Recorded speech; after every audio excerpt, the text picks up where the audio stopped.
Hola, los saludo nuevamente. Esta vez para hablar de un proyecto relacionado con la hidráulica, el proyecto de tanques hidráulicos. Estos tanques pues los podemos encontrar típicamente en los procesos industriales, por ejemplo en las cervecerías, en las fábricas de alimentos, ¿sí? O también nosotros lo podemos ver como un proceso de tratamiento de aguas, aguas residuales o potabilización de aguas. El todo es que en esos procesos nosotros tenemos tanques que almacenan el agua o los líquidos mientras se realiza dicho proceso durante un cierto tiempo en ese tanque. Entonces nosotros tenemos varios tanques porque probablemente realizamos varios procesos, un proceso en cada uno de ellos, de cada uno de los tanques. Bien, nuestro proyecto de tanques hidráulicos, pues lo que es el objetivo es básicamente evaluar cómo va a subir y bajar el nivel del tanque a lo largo de un proceso o de carga o de descarga continuo en cada uno de los tanques. Si nos fijamos, pues nosotros tendremos siempre o casi siempre después del tanque o antes del tanque, bien sea reservorios u otros tanques, o bien sea ya el uso, la disposición final del líquido que esté contenido en ese tanque. Entonces, nosotros vamos a modelar básicamente dos tanques conectados entre sí por una línea que contiene una válvula de paso y finalmente el segundo tanque descargará también a través de otra línea con otra válvula a la atmósfera, o bueno, a donde se requiera que se use ese líquido que fue almacenado en el segundo tanque. Entonces, el punto es que la carga, el proceso de carga de el líquido en el primer tanque, ¿sí? Solo se va a llevar a cabo en el primer tanque, pues va a ser un proceso de carga dinámico.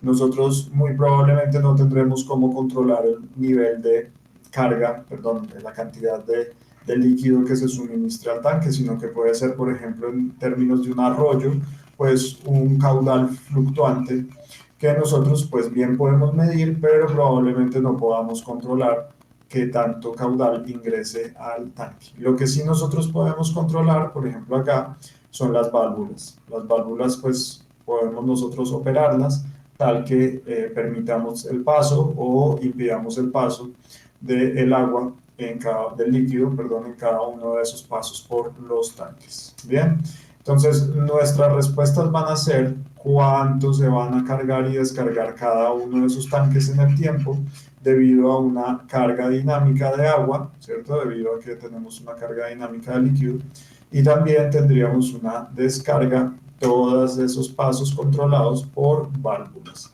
El tanque está abierto a la atmósfera, cada uno de ellos está abierto a la atmósfera, no es como en esta foto que están completamente cerrados y sellados, no. Entonces aquí, en cambio, sí sabemos que el tanque pues está abierto a la atmósfera. Y precisamente ese es nuestro entorno de nuestro proyecto, ¿cierto? Ya sabemos que separamos a los tanques de otros tanques, justamente, por ejemplo, acá evaluaríamos solo estos dos tanques y no los demás, ¿cierto? Eso sería lo que estuviéramos diciendo aquí en este esquema de nuestro proyecto. Dejamos por fuera del análisis todos los demás tanques que no nos interesan.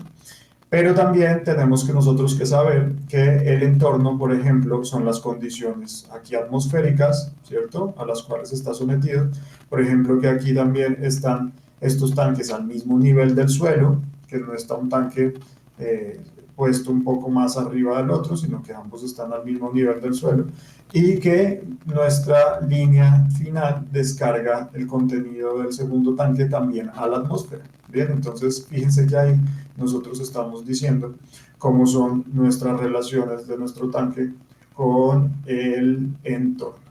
Bien, pero ¿cuáles son los elementos que componen nuestro tanque? Son nuestro tanque 1, nuestro tanque 2, la tubería 1 que conecta al tanque 1 y al tanque 2 y la tubería 2 que permite la descarga del tanque 2 a la atmósfera. Entonces, digamos, diagrama, en el cual ya liberamos cada uno de los elementos, donde están los tanques y las tuberías, pues nosotros también identificamos las características propias de cada uno de los elementos. ¿Cuáles son esas características propias? Pues primero, el volumen de agua o de líquido contenido, ¿cierto? Si se fijan, nosotros para calcular el volumen de líquido contenido en cada uno de los tanques, lo podemos hacer usando la geometría del tanque. Por ejemplo, si esto es un tanque de geometría cilíndrica, ¿cierto? Entonces nosotros podemos estimar que el volumen de líquido contenido es igual al área de la base por la altura, ¿cierto? Y si se fijan la altura, pues es justamente esa cantidad que a nosotros nos interesa mucho explorar, que es la altura del líquido contenido en el tanque. Exactamente lo mismo puedo decir de nuestro tanque 2, ¿cierto? Aquí le puedo poner volumen 1 y área 1 transversal, aquí le puedo poner volumen 2 del tanque 2 y área transversal 2, si también es un cilindro. Si no es un cilindro, pues bueno, tendríamos que tratar de evaluar cómo podemos calcular el volumen usando la geometría de ese espacio receptor, ¿cierto? Pero, en fin, nuestro volumen aquí también puede ser visto como la cantidad de el área de sección transversal, la tapa base, por la altura, y la altura pues será nuestro nivel de líquido del tanque 2. Bien, perfecto.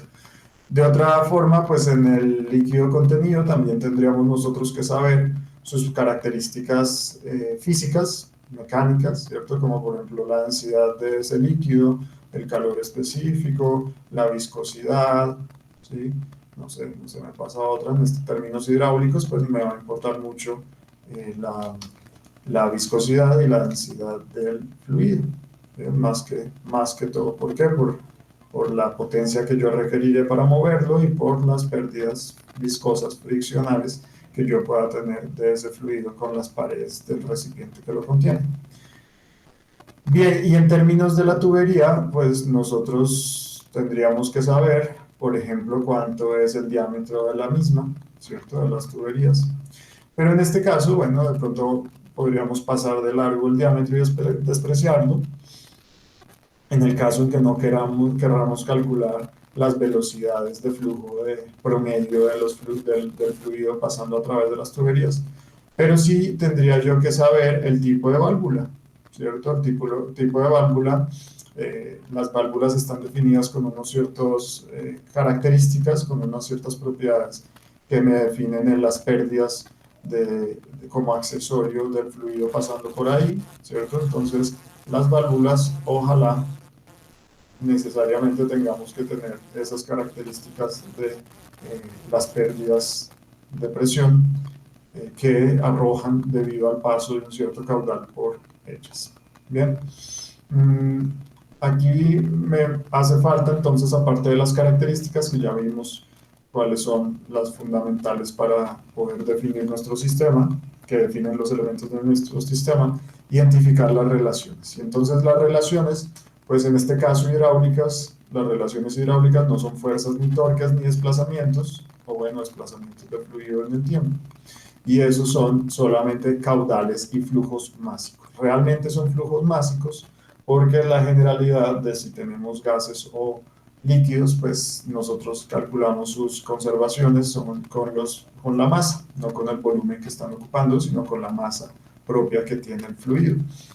Entonces, en este caso, pues, por ejemplo, sabríamos nosotros que entra un cierto caudal, ¿cierto?, de agua del exterior como carga del tanque 1.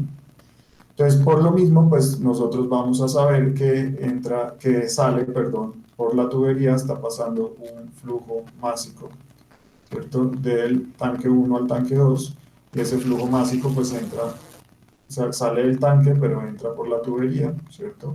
Y sale de la tubería entrando aquí al tanque 2, ¿cierto? En el tanque 2, fíjense que no tenemos carga ni descarga, ¿sí? No tenemos absolutamente nada de carga y descarga de la parte superior, pero sí podríamos tener una descarga, ¿cierto?, a través de la tubería 2, ¿cierto? Entonces esa descarga que podríamos tener, pues la voy a llamar flujo másico 2, y todo lo que entra por la tubería, pues por ser líquido tendrá que ser lo mismo que sale. Bien, y otras condiciones aquí de relaciones con el entorno, pues aquí vamos a despreciar las temperaturas y todo eso, pero, o sea, y todas las transferencias de calor y energía, pero no vamos a despreciar que en el exterior, ¿cierto? Que estamos abiertos nosotros aquí al exterior, o sea que en el tanque, en la parte superior que contiene el aire, eh, estaremos a la presión atmosférica. ¿Listo? Esa es una relación de mi tanque con el entorno. Igual aquí la condición de descarga del agua o del líquido después de la tubería 2 pues va a ser la condición de descarga a la atmósfera, así que vamos a tener la presión atmosférica. Y otra condición que nosotros ya podemos decir es que justamente acá en la cota base, ¿cierto? Pues estamos en el suelo. Y aquí será el suelo. Aquí abajo esos tanques estarán en el suelo. Eso quiere decir algo que me relaciona cómo están posicionados esos tanques con el entorno. Y lo mismo las tuberías, ambas van a estar puestas en el suelo, no van a tener ninguna inclinación, el fluido no va a tener que subir ni bajar a través de ese paso por las tuberías. Bueno, eso es nuestra aplicación de nuestros primeros pasos de la metodología de solución de problemas en ingeniería en nuestro proyecto de tanques hidráulicos.